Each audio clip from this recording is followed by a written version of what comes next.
So 25 years old, don't worry. Any mistake is an income, is a wonderful revenue for you. So I told myself and told my young people, before 20 years old, be a good student. When you do entrepreneur, just learn some experience. Before 30 years old, follow somebody. Go to a small company. Normally in a big company, it is good to learn processing. You are a part of a big machine. But when you go to a small company, you learn the passion, you learn the dreams. You learn how to do a lot of things at one time. So before 30 years old, it's not which company you go, it's which boss you follow. It's very important. A good boss teaches you differently. And from 30 to 40 years old, you have to think very clearly, you're working for yourself if you really want to be an entrepreneur. When you're 40 to 50 years old, you have to do all the things that you are good at. Don't try to jump into the new area. It's too late. You may be successful, but the rate of dying is too big. So 40 to 50, think about how can focus on things that you are good at. But when you are 50 to 60 years old, work for the young people. Because young people can do better than you. So rely on them, invest on them, making sure they're good. So when you are over 60 years old, spend time for yourself. On the beach, sunshine, right? It's too late for you to change normally. But this is my advice to the young people. 25 years old, make enough mistakes. Don't worry. You fall, you stand up. You fall, you stand up. Enjoy it. 25 years old, enjoy the show, enjoy the show. I did not have a rich father. Tried 3 times for university, all failed. I applied for Harvard for 10 times, all failed. They don't even want to see me. For the last time, I went to the Teachers College, which was considered the 3rd or 4th class of my city. So I applied jobs for 30 times, got rejected. It was so difficult at that time. I was so frustrated because I taught in the university. My pay was $10 a month. Because I could not find a good job in 1994, discussed that I'm going to do something called internet. And 23 of them against it. They said, this is a stupid idea. We have never heard about internet. And you know nothing about computer. And I never thought I was smart. Nobody believed that I could be successful. Because everybody say, well, this guy think differently, think crazily. They think about something never work. I tried to borrow $3,000 from the banks. Took me 3 months, but I still cannot get it. We talked to over 30 or 40 venture capitalists. Everybody said, no, forget it. A lot of people said Alibaba is a terrible model. As I said, I believe it. I think this thing could be big. I never thought it would be that big like today. But I believe that something is waiting for me there. And I have to work hard to prove myself. That was the tough experience. So we gathered $50,000 from 18 founders. We started. For the first 3 years, we did not have even $1 revenue from our business. It was not easy. Why it keeps us going ahead, going forward? Because I received lots of email of thanks from the customer. They say, this is such a great thing. We cannot pay you, but this thing helped us. If you keep on helping us, one day you will be successful. And I believe this. Little by little, we build up our business. Little by little, we build up our ecosystem of the infrastructure. And now, after 16 years, we have an Alibaba group, we have a Tmall group, we have a Taobao group, we have Alipay. And people said, you are so smart. How could you make a company like that? Bill Gates, Warren Buffett, Jack Welch, Larry Page, Mark Zuckerberg. The difference between those people and other people, they are always optimistic for the future. They never complain. They always try to solve the problems of the others. When you're optimistic, it's always opportunity. People, same here today. Jeff, where is the opportunity? I don't have a job. I don't have this. I don't have that. We are at the best time of this century. The best assets you have is that you are young. Don't complain. Let the other people complain. The opportunity always lies where people complain. Think about how you can make things different. Is there anything I can do that make the difference? And then when you think about this, start to do it. I saw a lot of people, young people, have fantastic ideas every evening. But in the morning, they go to the office same again. Being an entrepreneur, you have to do the things before the other people do. You have to wake up before the other people wake up. You have to be more brave than the others. Use your instinct. Everything you do is to the need of the customer. To everybody, to any person, tomorrow is new. Make the move, make the action. Whether investors believe it this or not, whether your friends believe it or not, whether your parents believe it or not, that's not important. You believe it, your team believe it, and work day and night on this. That's how the things happens. Make enough mistakes. You fall, you stand up. Any mistake is an income, is a wonderful revenue. Don't worry about the money. Money follow the people. People should follow the dreams. If you have a dream, just to go ahead. I think nobody can conquer the world. We only can serve the world. Either work for the others or work for yourself. And I choose the way, work for myself. Working for myself, that means working for the society. If you really want to work for yourself, think about the others. Because only when the other people are successful, when the other people are happy, you will be successful, you will be happy. I think today people worry a lot about the world, about the economy, China, economy in the world. But I'm very optimistic. When people start to worry, that is the opportunity is. I worry about the blood testing, and she created good things. And I think great innovations, great companies always happen in the tough times. Life's like the music. You have up, you have a down, you have a long, you have a short notes. And I like your American movie. Life is like a box of chocolate. You never know what you're going to get, right? So I'm pretty optimistic. The opportunity in the future for equality is huge, because in the last century, the IT is for big companies. The globalization is for big companies.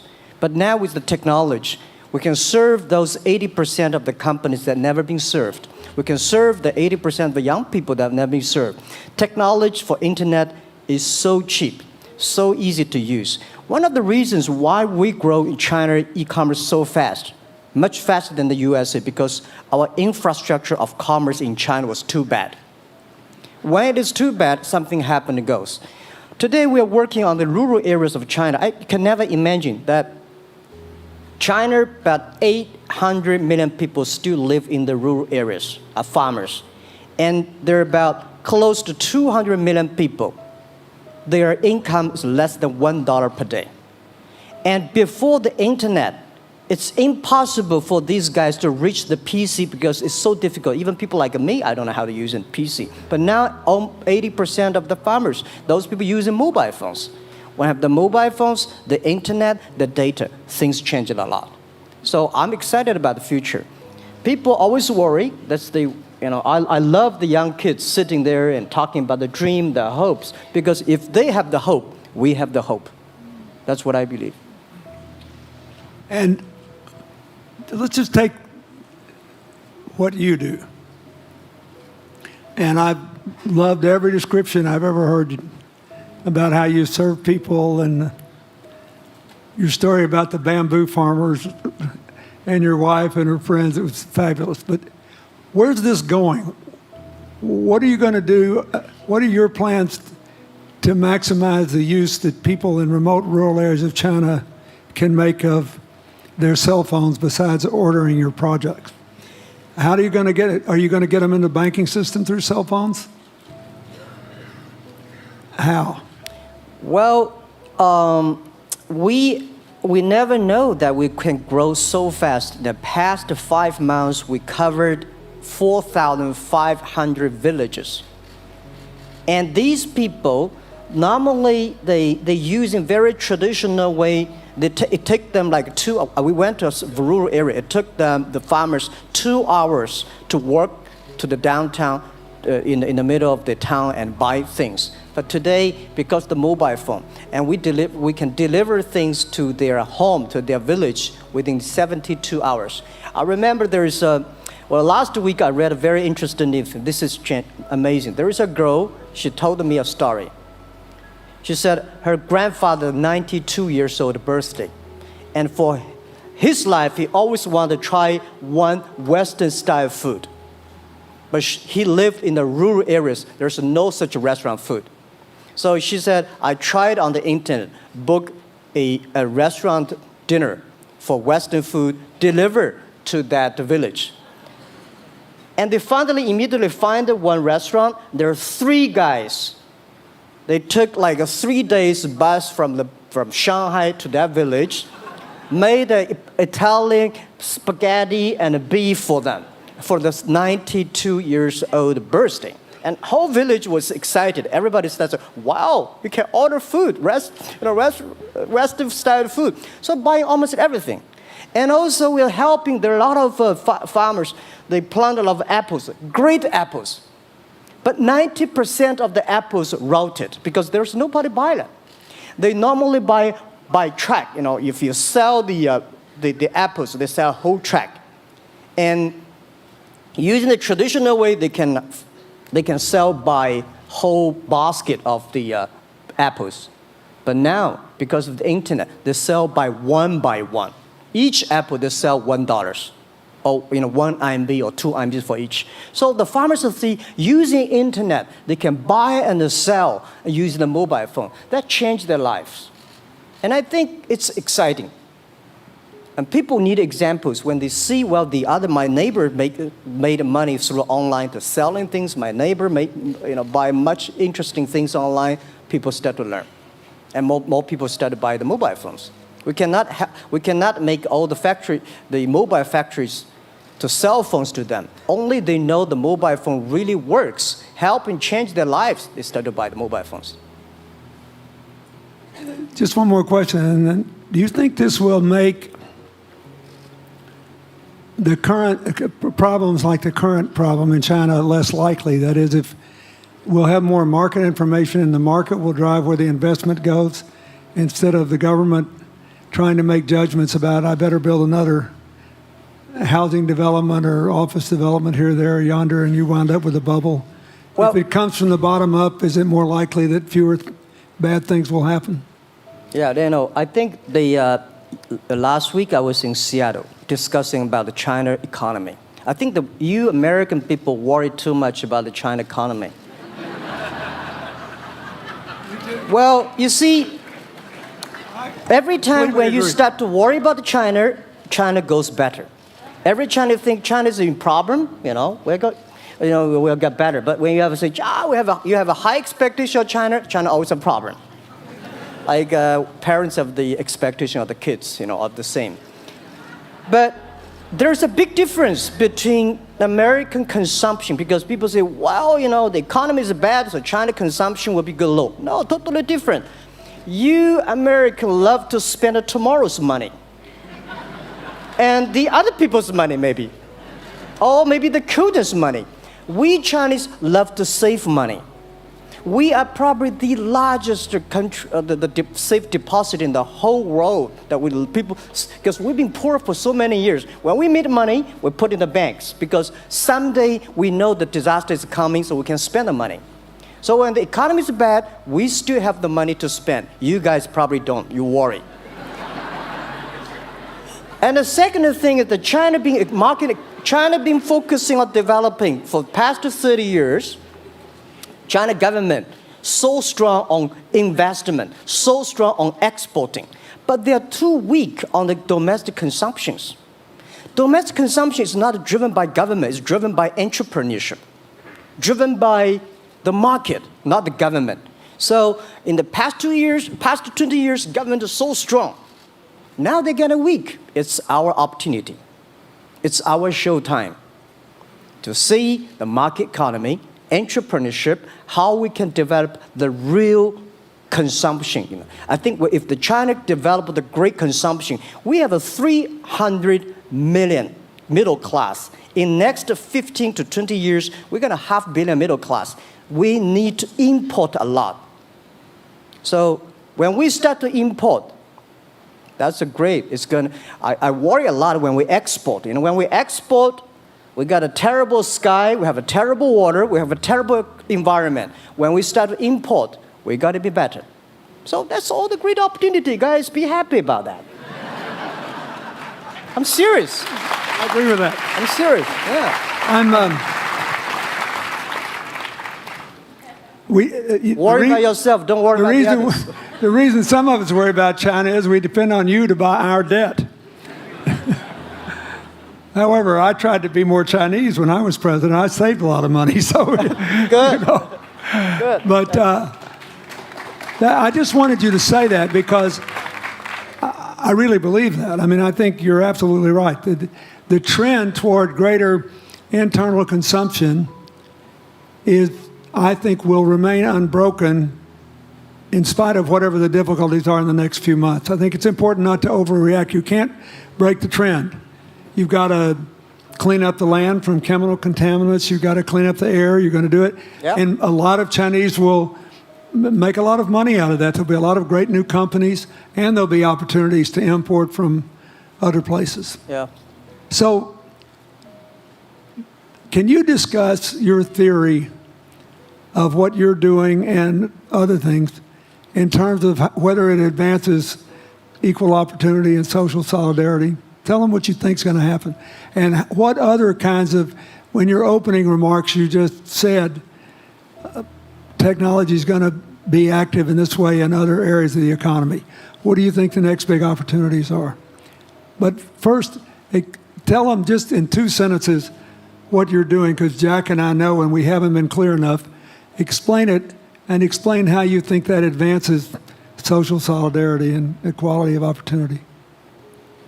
Well, our work is in the belief that access to health information is a basic human right. And that lab information, particularly because lab data drives 70% of clinical decisions, needs to be accessible to people before they're sick. So if you look at the word diagnose in the dictionary today, it says to determine the presence of disease from symptoms, which means by definition, we're determining that people are sick once a disease has already progressed.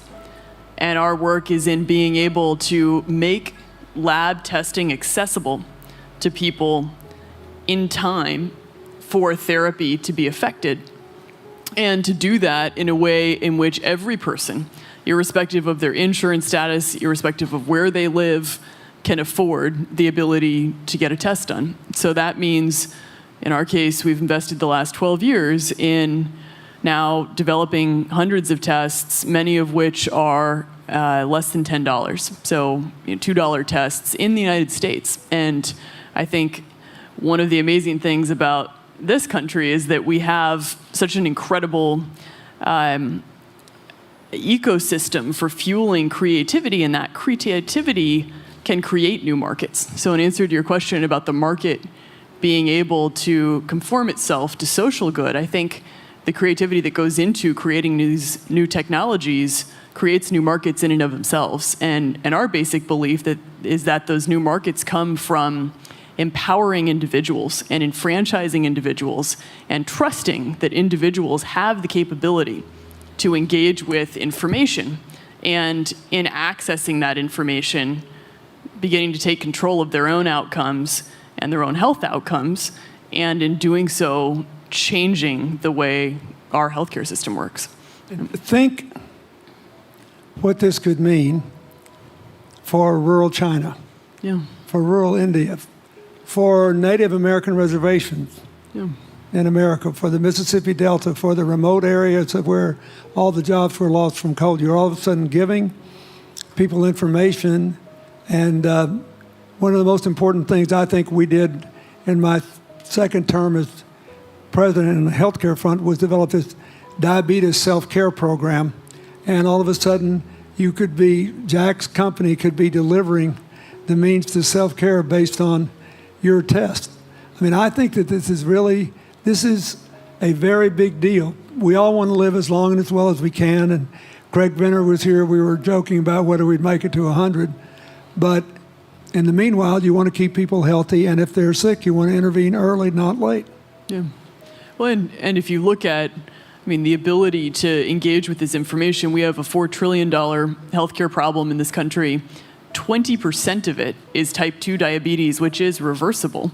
And we have 90 million Americans who do not know they are pre-diabetic.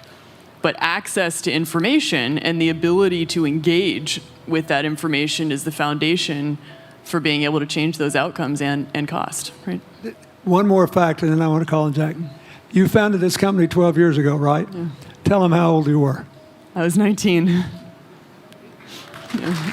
So, don't worry about the future. We're in good hands. So, I was thinking about 19, where I am. 19, I've not passed the examination for university yet. I failed 3 times, but I think it worked out. I'm not good at schooling. Well, yeah, that's why I give confidence to a lot of young people in China. If Jack Ma can be successful, 80% of the people can be successful. People like her, we're jealous. Well, equality, I would like to make a little bit technology helping, because yesterday I was joining the UN Women Conference about gender equality. And I think the first technology revolution happened 200 years ago in the UK, released the human body, the arm, stronger. The second technology revolution in the USA for energy, you can last long. But this technology revolution release the brain. So this century is not a competition who is stronger, whose muscle is stronger. It's who is smarter, who is soft, who can listen. It's the challenge of wisdom. So man and woman are equal. On the internet, you can never see he's a woman or a man. And on the internet, women can serve much better than men on the internet. And a man talking about a business, talking about numbers, competition, they make business very cold. Women, they make business very cozy, lifestyle, and interesting. 50%, more than 50% of our shop owners, more than 5 million shop owners are women. And people love that. I mean, this is a great thing. I see that this century, we see more and more women leaders, on the state leaders, the presidents. In the future, we're going to General Secretary of the United Nations should be a woman leader. And this is the great century for equality. And I feel excited about that. Let me ask you, we're almost out of time, but one of the things that we haven't talked enough about here, and not just here, but generally, is whether the leapfrogging we saw with cell phones, which was instrumental in your phenomenal business success and which will make it possible for you at the appropriate time to do what you've done on a global scale, hitherto unimaginable in all of human history for anybody to have any of their own health data. We've seen examples, but not the kind of dramatic penetration we need with energy and clean energy and enough in a short enough time to avoid the worst consequences of climate change. So do you believe that, your country has done more than anybody else to try to put up solar panels, and some of your companies went broke because you overdid it, right? But beforehand, and you got to work out the phase out of the coal, the phase into the sun and all that. Meanwhile, Africa, which is growing like crazy because of the cell phone in no small measure, and has 6 of the fastest growing countries in the world, still has vast swaths of its land totally dark at night. Do you believe that it's possible for us to scale up with distributed solar power rather than centralized as quick as we did with the cell phone? And if so, and if that were your business, if you had to quit what you're doing today and start there, how would you do it? And how would you do it? Lady first, I know that. I'm such a huge believer in technology, and I think especially right now, we're at an incredible time in terms of new technology and the ability to apply technology in a scalable way towards solving some of these problems. So I would look at it in the context of some of the renewable solutions that we already have, and in the context of empowering, connecting individuals with access to those solutions, and in the context of creating markets around them. I think that there's real opportunity to actually create an ecosystem in which people can financially benefit from these solutions, and I think that's going to drive an adoption. I think in developing economies, there's a revenue stream associated with that, and the more we can turn even already some of the technologies that we have into markets, the more that we can fuel, I believe, local growth and individual engagement in beginning to adopt some of these solutions. Just related to that, Jack, you answer it, and then I'll ask you one final question. Yeah, I am a strong believer that technology can make world much better, because people say China economy is getting slower. I'm happy about the 7%, even 5%. Even 5% of the GDP of the number of China, of the second largest economy, is big enough. But you don't expect China keep on growing 11%. Because like one human body, when you are 1.8 meters tall, you cannot keep on like a 10% grow every year. You have to grow the quality, your mind, the wisdom. So I think China needs new technology to solve these problems, and which today the data, the clean technology, all these things that China is supposed to do, if we keep on the tradition, the old ways, we'll go nowhere. This is why I feel excited, because people ask me, what is your dream now? Because I never thought I would be today. I can sit here talking to president. I'm like a guy, on the street, and like failed 3 times for university, 5 times for high key schools. I applied for 10 times in Harvard school, all rejected. I never thought, because of the technology, because the internet give me this opportunity. So I'm think when I retire, I don't want the Chinese people have a terrible water to drink, unsafe for food, and the money we make all spent in the hospital. That's disaster. So how we can using the technology to enable young people, the great chance of this world, don't worry about it. We got 1.4 billion people who were born in 1980s. They are the people of the internet times. They are going to have new ways to solve the world problems. The things you are worried about today, they can solve it. And human beings have these kind of worries for centuries. And young people can always solve it. And today, when you have a right direction, clean energy, the climate change, all these issues, they will be solved, and these are the great opportunities ahead of us. Anything else? I agree with that. I think the more we can enfranchise people, the more we can create ecosystems in which individuals are empowered, the more we give rights to individuals to be able to build businesses, to be able to pursue the economic benefit of technologies, the more you see these markets change. Before they leave the stage, I want you to look at them. And I want you to think about the time we have had to spend here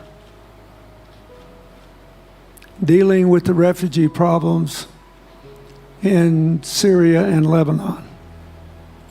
Stand up, Elias. This is my friend Elias Bousab. He is the education minister in Lebanon. He's got to educate all these kids.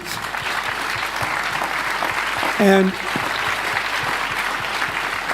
so he left a miracle that very much reflects the lives that Elizabeth and Jack have lived. He was in a very responsible position at the American University of Dubai. They started bringing American scholars over there to live in an Arabic culture.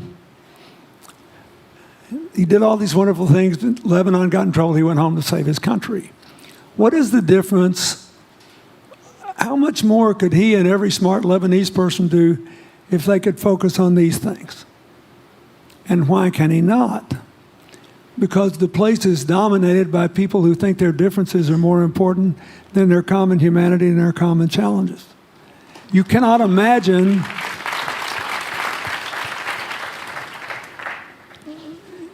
Jack Ma's proud of being Chinese. I like that. He never hid it. He's happy about it. I'm proud to be a global citizen too. Yeah. Yeah. And I imagine Elizabeth's proud to be a blonde-haired, blue-eyed American techno whiz from Northern California. Yes.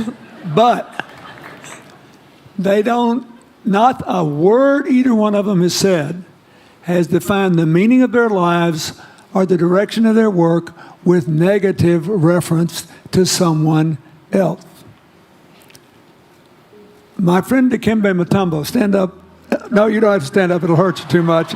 You're an old man. My 7'2" tall friend was just inducted into the National Basketball Association Hall of Fame. And